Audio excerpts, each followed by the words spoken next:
வணக்கம். நீங்கள் இணைந்திருப்பது சமூகத்தின் பிரதான செய்திகளுடன். செய்திகளுக்காக உங்களுடன் இணைந்து கொள்ளும் நான் கஜிதா திருநாவுக்கரசு. விரிவான செய்திகளுக்கு முன்னதாக இன்றைய தலைப்புச் செய்திகள். உலக சந்தை விலை குறைந்தாலும் உடனடியாக எரிபொருள் விலையை குறைக்க முடியாது என்று பிரதமர் அறிவிப்பு. சாதாரண தர பரீட்சை முடிவுகள் வெளியீடு 2,25,000க்கும் அதிகமானோர் உயர்தரத்திற்கு தகுதி. சாதாரண தர பரீட்சை முடிவுகள் பிள்ளைகளின் மனநலனை பாதுகாப்பதில் பெற்றோருக்கு பெரும் பொறுப்பு என்று அறிவிப்பு. இன்று முதல் ஆசனப்பட்டி சட்டம் கட்டாயம், பின்னிருக்கை பயணிகளுக்கும் புதிய விதிமுறை அமல். கந்தலாய் போட்டான்காட்டு வீதி சேதமடைந்துள்ளதால் மக்கள் அவதி. 3 கிலோமீட்டர் பயணத்திற்காக 11 கிலோமீட்டர் சுற்றிச் செல்லும் அவலநிலை. பாஜக தமிழ்நாடு மாநில தலைவர் நயினார் நாகேந்திரனை சந்தித்தார் ஸ்ரீதரன் எம்பி. கச்சத்தீவு விவகாரம் ஏற்கனவே தீர்க்கப்பட்ட ஒன்று. சென்னையில் ராவ் ஹக்கீம் எம்பி திட்டவட்டம். சீன ஆயுத களஞ்சியம் மற்றும் செம்மணி புதைகுழி விவகாரம் சர்வதேச விசாரணைக்கும் குற்றவாளியை யாழ்ப்பாணத்திற்கு அழைத்து வரவும் கோரிக்கை. நித்வா புயலால் தடைப்பட்டிருந்த நானோயா மதுரை ரயில் பாதை இன்று காலை மீள திறப்பு. யாழ்ப்பாணம் கொழும்பு ரயில் சேவைகளை மேம்படுத்த விசேட உயர்மட்ட கலந்துரையாடல். அவை எமது தலைப்புச் செய்திகள். இனி தொடர்பான விரிவான செய்திகள். உலக சந்தையில் கச்சா எண்ணெய் விலை குறைந்த போதிலும் உள்நாட்டில் உடனடியாக எரிபொருள் விலையை குறைக்க முடியாது என பிரதமர் ஹரணி அமரசூரிய தெரிவித்துள்ளார்.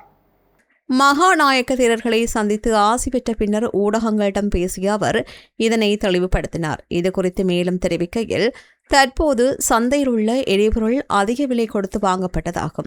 அதன் சுமையின் ஒரு பகுதியை அரசாங்கம் ஏற்றுக்கொண்டுள்ளது. உண்மையான கணக்கீட்டின்படி 1 லிட்டர் எரிபொருள் 700 ரூபாய்க்கும் அதிகமாக விற்பனை செய்யப்பட வேண்டும். எனினும் அரசாங்கம் வழங்கும் நிவாரணம் காரணமாகவே அதனை 400 ரூபாய்க்கு வழங்க முடிகின்றது. சாத்தியமான முதல் சந்தர்ப்பத்திலேயே இந்த விலை குறைப்பின் பலன் மக்களுக்கு வழங்கப்படும் என்றார். மேலும் அரசாங்கம் அரசியல் பழிவாங்கல்களில் ஈடுபடுவதாக எதிர்க்கட்சிகள் சுமத்தும் குற்றச்சாட்டுக்களை நிராகரித்த பிரதமர், நாட்டில் சட்டம் மட்டும் நிலைநாட்டப்படுவதாகவும் குற்றம் செய்தவர்கள் தங்களை காத்துக் கொள்ளவே அரசியல் பழிவாங்கல் என்ற ஆயுதத்தை பயன்படுத்துவதாகவும் தெரிவித்தார். VT cash and carry VT super ஸ்டோரின் கல்யாணி அன்னபூரணி பிராண்டில் அன்றாட வாழ்க்கையின் அனைத்து பொருட்களையும் ஒரே இடத்தில் பெற்றுக்கொள்ள வீட்டி கேஷ் அண்ட் கரி பாரிஸில் லாட்சப்பல். அண்மையில் நடந்து முடிந்த கல்வி பொது தராதர சாதாரண தர பரீட்சை முடிவுகள் உத்தியோகபூர்வமாக வெளியிடப்பட்டுள்ளதாக பரீட்சைகள் ஆணையாளர் நாயகம் AKS இந்திகா குமாரி லியனகே தெரிவித்துள்ளார். பத்ரமுலையில் உள்ள இலங்கை பரீட்சை திணைக்களத்தில் இடம்பெற்ற ஊடகவியலாளர் சந்திப்பில் அவர் இதனை தெரிவித்தார். பரீட்சைக்கு தோற்றிய மாணவர்கள் 2,25,748 பேர் உயர்தர வகுப்பில் கல்வி கற்பதற்கு தகுதி பெற்றுள்ளார்கள். இதன் அடிப்படையில் 11,795 மாணவர்கள் சிறந்த பெறுபேறுகளை பெற்றுள்ளார்கள். இதேவேளை 7,419 மாணவர்கள் எந்தவொரு பாடத்திலும் சித்தியடையவில்லை. கணித பாடத்தில் 72.03% மாணவர்களும், விஞ்ஞான பாடத்தில் 70.1% மாணவர்களும் சித்தியடைந்துள்ளனர். கடந்த வருடத்துடன் ஒப்பிடுகையில் கணிதம், அறிவியல் மற்றும் 2ஆம் மொழி பாடங்களில் தேர்ச்சி வீதம் கணிசமாக அதிகரித்துள்ளது. மாகாண அடிப்படையில் தென் மாகாணம் 75.56% தேர்ச்சி வீதத்துடன் முதலிடத்தை பெற்றுள்ளதுடன் வடமத்திய மாகாணம் 68.39% தேர்ச்சி வீதத்துடன் குறைந்தளவான தகுதி பெறுபேற்றையும் பதிவு செய்துள்ளது. இதேவேளை தங்கள் பெறுபேறுகளை மீளாய்வு செய்வதற்கு ஜூன் 25ஆம் தேதி முதல் ஜூலை 8ஆம் தேதி வரையில் விண்ணப்பிக்க முடியும் என்றும் அறிவிக்கப்பட்டுள்ளது. இதேவேளை அடையாள அட்டை கொண்டு செல்லாமை மற்றும் பரீட்சை மோசடிகள் போன்ற விதிமுறை மீறல்களின் கீழ் 314 பரீட்சார்த்திகளின் முடிவுகள் நிறுத்தி வைக்கப்பட்டுள்ளன. இந்த முறையும் தேசிய அல்லது மாவட்ட ரீதியிலான சிறந்த திறமை பட்டியல்கள் திணைக்களத்தில் வெளிப்படுத்தப்பட மாட்டாது என்றும் அவர் தெரிவித்தார். கல்வி பொது தராதர சாதாரண தர பரீட்சை பெறுபவர்கள் வெளியாகியுள்ள தற்போதைய சூழலில் மாணவர்களின் மனநிலை மற்றும் எதிர்கால கல்வி நடவடிக்கைகள் குறித்து பெற்றோர் மிகுந்த அவதானம் செலுத்த வேண்டும் என சிறுவர் மற்றும் இளைஞர் உளநல நிபுணர் பேராசிரியர் மியூர சந்திரதாசு தெரிவித்துள்ளார். அனைத்து மாணவர்களிடம் உளநலனை பாதுகாக்கும் நோக்கில் அவர் சில முக்கிய ஆலோசனைகளை முன்வைத்துள்ளார். தங்கள் பிள்ளைகள் பரீட்சையில் சிறந்த பெறுபேறுகளை பெற்றுள்ளனர் என்பதற்காக அதனை சமூக வலைதளங்களில் அளவுக்கு அதிகமாக பகிர்வதை பெற்றோர்கள் தவிர்க்க வேண்டும். இத்தகைய பதிவுகள் எதிர்பார்த்த முடிவுகளை பெற முடியாமல் ஏமாற்றமடைந்துள்ள மற்ற மாணவர்களுக்கு மேலும் மன உளைச்சலையும் துக்கத்தையும் ஏற்படுத்தக்கூடும் என்று அவர் சுட்டிக்காட்டியுள்ளார். பிள்ளைகள் நல்ல பெறுபேறுகளை பெற்றிருந்தால் பெற்றோர்கள் அவரை பாராட்டி ஊக்கப்படுத்த வேண்டும். அதோடு நின்றுவிடாமல் அவர்களின் எதிர்கால நோக்கங்களுக்கு தேவையான முறையான வழிகாட்டுதல்களையும் ஆலோசனைகளையும் பெற்றோர் வழங்க வேண்டும். இந்த பரீட்சையில் எதிர்பார்த்த பலன் கிடைக்கவில்லை அல்லது தேர்ச்சி பெறவில்லை என்பதற்காக மாணவர்கள் எந்தவிதத்திலும் மனச்சோர்வு அடையக்கூடாது. உலகில் ஒவ்வொருவருக்கும் பொருத்தமான தளம் அல்லது துறை நிச்சயம் இருக்கின்றது. எனவே பரீட்சையில் பின்னடைவை சந்தித்த மாணவர்கள் இது குறித்து நன்கு அறிந்த நிபுணர்கள் அல்லது பெரியவர்களிடம் ஆலோசனைகளை கேட்டு தங்களுக்கு பொருத்தமான அடுத்த கட்ட கல்வி அல்லது தொழில்துறை சார்ந்த பாதைகளை தேர்ந்தெடுக்க முன்னோக்கி வர வேண்டும் என்று தெரிவித்தார். வாகனங்களில் பயணிப்போருக்கான ஆசனப்பட்டி சட்டம் இன்று முதல் கட்டாயமாக அமல்படுத்தப்படுவதாக வீதி பாதுகாப்பு தொடர்பான தேசிய சபை அறிவித்துள்ளது. இந்த சட்டத்தை நடைமுறைப்படுத்துவதற்காக பொதுமக்களுக்கு வழங்கப்பட்டிருந்த சலுகை காலம் நேற்றுடன் நிறைவடைந்த நிலையிலேயே இன்று முதல் புதிய விதிமுறைகள் அமலுக்கு வந்துள்ளன. சாதாரண வீதிகள் பயணிக்கும் வாகனங்களின் சாரதி, முன்னிருக்கையில் பயணிக்கும் பயணியும் ஆசனப்பட்டி அணிவது கட்டாயமாக்கப்பட்டுள்ளது. அதிவேக நெடுஞ்சாலைகளில் பயணிக்கும் வாகனங்களின் சாரதி மட்டுமன்றி பின் இருக்கைகளில் பயணிக்கும் பயணிகள் உட்பட வாகனத்தில் உள்ள அனைத்து பயணிகளும் ஆசனப்பட்டி அணிந்திருப்பது தற்போது கட்டாயமாக்கப்பட்டுள்ளது. வாகன விபத்துகளின் போது ஏற்படுகின்ற பாதிப்புகளை குறைக்கும் நோக்கில் வாகனங்களின் முன் இருக்கைகளில் மட்டுமன்றி பின் இருக்கை பயணிகளுக்கும் ஆசனப்பட்டியை கட்டாயமாக்க அரசாங்கம் இந்த நடவடிக்கை எடுத்துள்ளதாக வீதி பாதுகாப்பு தொடர்பான தேசிய சபை குறிப்பிட்டுள்ளது. கந்தளாய் போட்டான்காட்டு சந்தியிலிருந்து 7ஆம் வாய்க்கால் நோக்கி செல்லும் பிரதான வீதி கடுமையாக சேதமடைந்து குன்றும் குழியுமாக காணப்படுவதால் பொதுமக்கள் மற்றும் வாகன சாரதிகள் பெரும் அசௌகரியங்களை எதிர்கொண்டு வருகின்றனர். கடந்த காலங்களில் அனைத்து வகையான வாகனங்களும் பயணித்த இந்த வீதியில் தற்போது மோட்டார் சைக்கிள்கள் கூட பயணிக்க முடியாத அளவிற்கு நிலைமை மோசமடைந்துள்ளது. குறிப்பாக சுமார் 100 மீட்டர் நீளமுள்ள ஒரு பகுதி முற்றிலும் உடைந்து சேதமடைந்துள்ளதால் போக்குவரத்து கடுமையாக பாதிக்கப்பட்டுள்ளது. இதன் காரணமாக வெறும் 3 கிலோமீட்டர் தூரத்தில் உள்ள இலக்கை சென்றடைந்த மக்கள் தற்போது 11 கிலோமீட்டர் தூரம் சுற்றிச் செல்ல வேண்டிய அவலநிலை ஏற்பட்டுள்ளது. இந்த வீதியினை பயன்படுத்தி கந்தளாய் நகரை வந்தடைகின்ற சீனிபுர, வட்டுக்கச்சி, அக்போபுர, மெதகம, விபசிரிகம் ஆகிய கிராம மக்கள் இதனால் பெரிதும் பாதிக்கப்பட்டுள்ளார்கள். அன்றாடம் பயணிக்கும் பாடசாலை மாணவர்கள், அரச ஊழியர்கள், விவசாயிகள் மற்றும் தொழிலாளர்கள் கடுமையான சிரமங்களை எதிர்நோக்கி வருவதால் சம்பந்தப்பட்ட அதிகாரிகள் அவசர கவனம் செலுத்த வேண்டும் என்று கோரப்பட்டுள்ளது. சேதமடைந்துள்ள 100 மீட்டர் வீதி பகுதியை உடனடியாக புனரமைத்து மக்களின் போக்குவரத்து துயரத்திற்கு தீர்வு வழங்க நடவடிக்கை எடுக்குமாறு பிரதேச மக்கள் கோரிக்கை விடுத்துள்ளனர். இலங்கையின் மனை விற்பனை மற்றும் நிர்மாணத் துறையில் முதன்மை நிறுவனமான ப்ளூ ஓஷனை நாடுங்கள். இந்தியாவுக்கு விஜயம் மேற்கொண்டுள்ள இலங்கை தமிழரசு கட்சியின் நாடாளுமன்ற உறுப்பினர் சிவஞானம் ஸ்ரீதரன் பாரதிய ஜனதா கட்சியின் தமிழ்நாடு மாநில தலைவர் நயினார் நாகேந்திரனை நேரில் சந்தித்து கலந்துரையாடியுள்ளார். தாயகத்தில் தமிழர்களின் பூர்வீக இந்து ஆலயங்கள் இடிக்கப்பட்டு அந்த இடங்களில் திட்டமிட்ட முறையில் பௌத்த விகாரைகள் அமைக்கப்படுகின்றமை குறித்தும் சுட்டிக்காட்டப்பட்டது. செம்மணி மனித புதைகுழியில் தற்போது தோண்டப்பட்டு வருகின்ற எலும்புக்கூட்டு தொகுதிகள் உள்ளிட்ட முக்கிய விவகாரங்கள் குறித்தும் ஆராயப்பட்டது.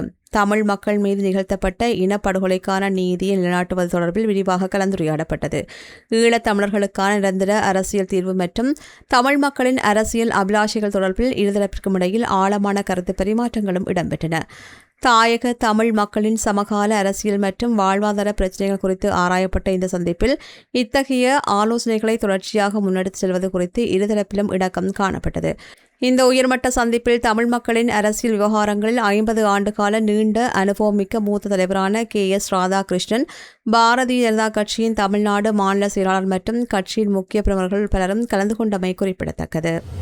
கச்சதீவு நிறையாண்மை என்பது சர்வதேச சட்டம் மற்றும் இருதரப்பு ஒப்பந்தங்களின்படி ஏற்கனவே தீர்க்கப்பட்ட ஒரு விவகாரம் என்று ஸ்ரீலங்கா முஸ்லிம் காங்கிரஸ் தலைவரும் நாடாளுமன்ற உறுப்பினருமான ரவுப் ஹக்கீம் திட்டவட்டமாக தெரிவித்துள்ளார். தமிழகத்திற்கு நல்லெண்ண விஜயம் மேற்கொண்டுள்ள அவர் சென்னையில் ஊடகவியலாளர்களை சந்தித்தபோது இதனை சுட்டிக்காட்டினார். தமிழக மீனவர்கள் எதிர்கொள்ளும் எல்லை தாண்டும் பிரச்சினைகளுக்கு உடனடி தீர்வாக கச்சதீவு விவகாரத்தை கையில் எடுப்பது புத்திசாலித்தனமான அணுகுமுறை அல்ல என்று அவர் குறிப்பிட்டார். கச்சதீவை மீண்டும் இந்தியாவிடம் ஒப்படைப்பதன் மூலம் மீனவர் பிரச்சினைக்கு முற்றுப்புள்ளி வைக்க முடியுமா என்ற கேள்விக்கு சர்வதேச சட்ட கட்டமைப்புகளின் அடிப்படையில் கச்சதீவின் மீதான இலங்கையின் இறையாண்மையை இந்திய மத்திய அரசு எப்போதோ ஏற்றுக்கொண்டுள்ளது என்று பதிலளித்தார். இதனை சர்வதேச சட்டங்களுக்கு புறம்பாக மாற்றியமைக்க வேண்டுமெனில் ராணுவ நடவடிக்கை மூலம் மட்டுமே சாத்தியம் என்றும், ஆனால் இந்திய அரசு ஒருபோதும் இத்தகைய பாதையை தேர்ந்தெடுக்காது என்றும் அவர் விளக்கமளித்தார். இலங்கையின் இறுதி யுத்தத்தின் போது தமிழ் மக்களுக்கு எதிராக நிகழ்த்தப்பட்ட இனப்படுகொலைக்கு ஆதாரமாக செம்மணி மனித புதைகுழி விளங்குவதாக குறிப்பிட்டு அது தொடர்பில் பல்வேறு தரப்பினரும் தங்களின் கோரிக்கைகளையும் கண்டனங்களையும் முன்வைத்துள்ளனர். செம்மணி மனித புதைகுழிக்கு நீதி கேட்டு இடம்பெற்ற போராட்டத்தில் கலந்து கொண்டு கருத்து தெரிவித்த பொத்துவில் பொலிகண்டி ஒருங்கிணைப்பாளர் தவத்திரி வேலன் சுவாமிகள், இறுதி யுத்தத்தின் போது கொழும்பு மற்றும் காலியில் அமைந்திருந்த இரு களஞ்சியங்கள் ஊடாக ஸ்ரீலங்கா அரசிற்கு சீனா ஆயுதங்கள் வழங்கப்பட்டதாக முன்னாள் கடற்படை அட்மிரல் ஜெகநாத் கொலம்பகே கொழும்பு ஆங்கில ஊடகம் ஒன்றுக்கு தெரிவித்துள்ளதையும் சுட்டிக்காட்டினார். அவர் மேலும் தெரிவிக்கையில், ஸ்ரீலங்கா அரசுக்கு ஆயுத தளவாடங்களை பெற்றுக்கொள்ள மிகவும் கடினமான சூழ்நிலை இருந்த ஒரு சூழ்நிலையிலே, குறிப்பாக மேற்கத்திய நாடுகள் அனைத்து ஆயுத விநியோகங்களையும் மட்டுப்படுத்தி இருந்திருக்கக்கூடிய சூழ்நிலையிலே சீனாவின் ஒரு ஏற்பாட்டிலே கொழும்பு மற்றும் காலி துறைமுகங்களிலே அமைக்கப்பட்டிருக்கக்கூடிய 2 களஞ்சிய வளாகங்கள் ஊடாக சீனா ஆயுதங்களை ஸ்ரீலங்கா அரசுக்கு வழங்கியதாக முன்னாள் கடற்படை தளபதி அட்மிரல் ஜெகநாத் கொலம்பகே அவர்கள் வெளிப்படுத்தியிருக்கிறார். இக்கட்டான சூழ்நிலையிலே கொழும்பு மற்றும் காலி துறைமுகங்களிலே தீர்வையற்ற களஞ்சிய வளாகங்களை அமைத்து இந்த ஆயுத வியாபாரம், ஆயுத கடத்தல் நடைபெற்றிருக்கிறது. சீனா எந்தவித தடையும் இல்லாமல் அனைத்து ஆயுதங்களையும் ஸ்ரீலங்கா அரசுக்கு இந்த யுத்தத்தினுடைய இறுதிக்கட்டத்திலே, குறிப்பாக 2006 2009 வரையான காலப்பகுதியிலே வழங்கியிருக்கிறது. ஒரு ஆயுத பல்பொருள் அங்காடி, ஆம் சூப்பர் மார்க்கெட் போலே கொழும்பிலும் காலியிலும் செயற்பட்டிருக்கக்கூடிய இந்த துறைமுகங்களை பற்றிய உண்மை இப்பொழுது முன்னாள் கடற்படை தளபதி அட்மிரல் ஜெகநாத் கொலம்பகே ஊடாக வெளிவந்திருக்கக்கூடிய சூழ்நிலையிலே இது சார்ந்த நிலையிலே ஒரு சர்வதேச விசாரணை மேற்கொள்ளப்பட வேண்டும். இதேவேளை கிரிஷாந்தி கொலை வழக்கில் தூக்கு தண்டனை விதிக்கப்பட்டு சிறையில் இருக்கின்ற சோமரட்ன ராஜபக்ஷவை உடனடியாக யாழ்ப்பாணத்திற்கு அழைத்து வர வேண்டும் என்று முன்னாள் நாடாளுமன்ற உறுப்பினர் ஸ்ரீ எஸ் பிரேமச்சந்திரன் கோரிக்கை விடுத்துள்ளார். யாழ்ப்பாணத்தின் எந்தெந்த பகுதிகளில் மனித புதைகுழிகள் மறைந்திருக்கின்றன என்பதை சிறையில் உள்ள சோமரட்ன ராஜபக்ஷ மூலம் அடையாளம் கண்டு உண்மையை கண்டறிய அரசாங்க நடவடிக்கை எடுக்க வேண்டும் என்று வலியுறுத்தியுள்ளார். கிரிஷாந்தி கொலை தொடர்பாக அந்த நேரத்தில் பல்வேறுபட்டவர்கள் கைது செய்யப்பட்டு அதில் சோமவன்ச ராஜபக்ஷ என்றவர் ஒரு தூக்கு தண்டனை கைதியாக இன்றும் சிறைச்சாலையில் அடைக்கப்பட்டிருக்கின்றார். அவர் அன்று தொடக்கம் சொல்கின்ற விஷயம், இந்த செம்மணி பிரதேசத்தில் பல்வேறுபட்ட இடங்களில் நாங்கள் பல நூற்றுக்கணக்கான சடலங்களை புதைத்திருக்கிறோம், தான் அதனை இனங்காட்ட முடியும், இடங்களை காட்ட முடியும் என்ற பல கருத்துக்களை அவர் கடிதம் மூலம் தனது மனைவியூடாகவும் சரி, அவர் பொது வழியிலும் சரி பல விடயங்களை சொல்லியிருக்கின்றார். அன்று அவருக்கு மரண தண்டனை கொடுத்த பொழுதும் அவர் அதை சொல்லியிருக்கின்றார். சந்திரிகா பண்டாரநாயக்கா குமாரதுங்க ஜனாதிபதியாக இருந்த பொழுது அவரது கருத்துக்களை ஏற்று ஏனைய இடங்களில் எங்கெங்கு புதைகுழிகள் இருக்கிற என்றதை அவர் அறிய முற்படவில்லை. இப்பொழுதும் கூட அவர் தொடர்ந்து சொல்லி கொண்டிருக்கிறார். மனித உரிமைகள் ஆணையம் அவரை போய் சந்தித்திருக்கிறது. அவர் மனித உரிமைகள் ஆணையத்துக்கு சில கருத்துக்களை கூறியிருக்கின்றார். மனித உரிமை ஆணையம் என்னென்ன விடயங்களை அவர் கூறியிருக்கிறார் என்பதை அவர்கள் வெளியிடவில்லை. ஆனாலும் கூட அவர் என்ன சொல்கின்றார், இந்த செம்மணி பிரதேசத்தில் தாங்கள் வெறுமனே ஒரு கருவிகள் மாத்திரம்தான், நாங்கள் அங்கே எங்களுக்கு ஒரு சென்ட்ரி பாயிண்ட் பார்க்குற ஆட்களாகத்தான் நாங்கள் இருந்தோம். ஆனால் பல 100 பேர் அவருக்கு மேல்மட்டத்தில் உள்ளவர்களால் கைது செய்யப்பட்டு இவர்களை புதைக்கும்படி கொண்டு வந்து சடலங்களை அங்கு கொடுத்ததாக அவர் பல சந்தர்ப்பங்களில் கூறியிருக்கிறார். ஆகவே இப்பொழுது இதனை செய்து கொண்டிருக்கக்கூடியவர்களோ இந்த அரசாங்கம் முக்கியமாக அல்லது மனித உரிமை அமைப்புகள் முக்கியமாக இந்த சோமவன்ச ராஜபக்ஷ என்று சொல்லி இப்பொழுது சிறைச்சாலையில் இருக்கக்கூடிய இந்த தூக்கு தண்டனை கைதியை அவரை யாழ்ப்பாணம் வரவழைத்து எங்கெங்கெல்லாம் இந்த புதைகுழிகள் இருக்கிறது, அவருக்கு தெரிந்த புதைகுழிகள் எங்கே, அவர் கொழும்புத்துறையில் இருக்கிறது என்று சொல்லியிருக்கிறார், அரியாலையில் இருப்பதாக சொல்லியிருக்கிறார், செம்பனையில் இருப்பதாக சொல்லியிருக்கிறார். ஆகவே இவற்றை கண்டுபிடிப்பதற்கான வழிமுறைகள் இருக்கிறது. ஆகவே இவை முழுமையாக செய்யப்பட்டால் மாத்திரம்தான் முக்கியமாக பல விடயங்கள் வெளியில் வரும் என்ற ஒரு உண்மையான நிலவரம் இருக்கின்றது. அண்மையில் ஏற்பட்ட டித்வா கடும் புயல் காரணமாக பாதிக்கப்பட்டிருந்த மலைநாட்டு ரயில் சேவை இன்று காலை முதல் பதுளை முதல் நானுயா வரை முழுமையாக வழமைக்கு திரும்பியுள்ளது. புயல் பாதிப்பை தொடர்ந்து பதுளையிலிருந்து அம்பேவலை வரையிலான ரயில் சேவை ஏற்கனவே ஆரம்பிக்கப்பட்டிருந்தது. எனினும் அம்பேவலை முதல் நானோயா வரையிலான சுமார் 15 கிலோமீட்டர் தூர ரயில் பாதையில் ஏற்பட்ட கடுமையான சேதங்கள் காரணமாக அந்த பகுதிக்கான போக்குவரத்து தடைப்பட்டிருந்தது. அரசாங்கம், ரயில்வே அதிகாரிகள் மற்றும் ஊழியர்கள் இணைந்து மேற்கொண்ட விரைவான சீரமைப்பு பணிகள் வெற்றிகரமாக நிறைவடைந்ததைத் தொடர்ந்து இன்று காலை 9 மணிக்கு நானோயா ரயில் நிலையத்திலிருந்து பதுளை நோக்கி முதலாவது ரயில் உத்தியோகமாக தனது பயணத்தை ஆரம்பித்தது. மலைநாட்டு ரயில் சேவை மீண்டும் வழமைக்கு திரும்பியுள்ளமை மக்களிடையேயும் சுற்றுலா பயணிகளிடையே பெரும் நிம்மதியையும் ஏற்படுத்தியுள்ளதுடன் அர்ப்பணிப்புடன் உழைத்த ரயில்வே ஊழியர்களுக்கு பொதுமக்கள் தங்களது பாராட்டுகளை தெரிவித்தனர். யாழ்ப்பாணம் கொழும்பு இடையிலான ரயில் சேவைகளை அதிகரித்தல், நேர அட்டவணைகளை மீளமைத்தல் மற்றும் உட்கட்டமைப்பு பிரச்சினைகளுக்கு தீர்வு காண்பது தொடர்பான விசேட உயர்மட்ட கலந்துரையாடல் வடக்கு மாகாண ஆளுநர் செயலகத்தில் இன்று சனிக்கிழமை காலை நடைபெற்றது. கடற்தொழில் அமைச்சர் சந்திரசேகர் மற்றும் வடக்கு மாகாண ஆளுநர் வேதநாயகன் ஆகியோரின் இணை தலைமையில் இடம்பெற்ற இந்த கூட்டத்தில் ரயில் பொது முகாமையாளர் ரவீந்திர பத்மபிரிய உள்ளிட்ட உயர்மட்ட அதிகாரிகள் பங்கேற்றனர். இந்த கூட்டத்தில் சுற்றுலா பயணிகள் மற்றும் பயணிகளின் வசதிக்காக சேவைகளை அதிகரிக்கவும் நேர அட்டவணையை மாற்றவும் ஆளுநர் கோரிக்கை விடுத்தார். ரயில் இயந்திர பற்றாக்குறை நிலவினாலும் தற்காலிக பகல் நேர சேவைகளை அதிகரிக்க நடவடிக்கை எடுப்பதாக பொது முகாமையாளர் உறுதியளித்தார். மேலும் யாழ் ராணி ரயில் சேவை வவுனியா வரையில் நீடிப்பது குறித்து கவனம் செலுத்தப்பட்டது. தற்போது அனுராதபுரம் ரயில் மாத்திரமே இயக்கப்படுகின்ற சரக்கு ரயில் சேவையை ஆளுநரின் கோரிக்கைக்கு அமைய வடக்கு மாகாணத்தின் காங்கேசந்துறை வரையில் விரிவுபடுத்த உடன்பாடு எட்டப்பட்டது. போக்குவரத்து அமைச்சர் விமல் ரட்நாயக்காவுடன் வழிகாட்டலில் பஸ் மற்றும் ரயில் சேவைகளை ஒரே இடத்தில் ஒருங்கிணைக்கும் பன்முக போக்குவரத்து மையங்கள் முதற்கட்டமாக யாழ்ப்பாணம் மற்றும் கிளிநொச்சியில் அமைப்பது குறித்தும் ஆராயப்பட்டு வருகின்றது. ரயில்வே திணைக்களத்தின் பயன்படுத்தப்படாத காணிகளை துப்புரவு செய்து மக்களிடம் ஒப்படைக்குமாறு கோரப்பட்டது. யாழ் அன்னசத்திர வீதி மூடப்பட்டுள்ளதால் எழுந்துள்ள அதிருப்தி குறித்தும் இதன்போது சுட்டிக்காட்டப்பட்டது. இதேவேளை அடுத்த ஓராண்டுக்குள் ரயில்வே மாஸ்டர் பிளான் நிறைவடைந்த பின்னரே காணி மற்றும் வீதிகள் விடுவிப்பது குறித்து இறுதி முடிவு எடுக்கப்படும் என்று அதிகாரிகள் தெரிவித்தமை குறிப்பிடத்தக்கது. இத்துடன் நமது பிரதான செய்திகள் நிறைவடைகின்றன. தொடர்ந்தும் சமூகத்துடன் இணைந்திருங்கள். வணக்கம்.